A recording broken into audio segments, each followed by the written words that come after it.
Case முடிக்கணும். உதாரணத்துக்கு 30 case வச்சுக்கல முடிக்கணும் ஒரு கட்டாயம். அப்படி முடிக்கலைன்னா இதை கேட்கலாம், ஏன் முடிக்கல அந்த கேஸ் அப்படின்னு அதெல்லாம் கொடுக்கணும். என்னை பொறுத்தவரை டபுள் தினாம்ஸ் ட்ரிபிள் தினாம்ஸ் புரியுதா? 30 கேஸ் நான் முடிக்கணும்னா 60 கேஸ் நான் முடிப்பேன், 90 கேஸ் முடிப்பேன்.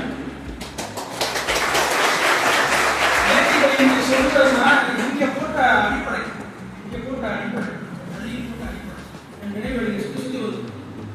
எக்ஸாம் வந்தா சர்ச்சில் போய் மெடிக்கல் போடுவோம். எக்ஸாம் வந்தா நம்ம சர்ச்சில் பாக்கி நல்லா அதிகம் போகிறது, பரீட்சை வந்தா ஒரு பயம் இல்லை.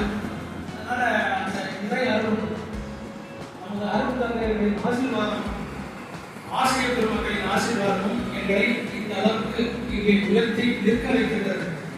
இங்கே அமர்ந்திருக்கிற ஒவ்வொரு மாணவர்களும் இதை மனதில் கொண்டு நீங்களும் மிகச்சிறந்த திறமைசாலிகளாக வாழ்க்கையை வளர்ந்து வர வேண்டும் என்று வாழ்த்து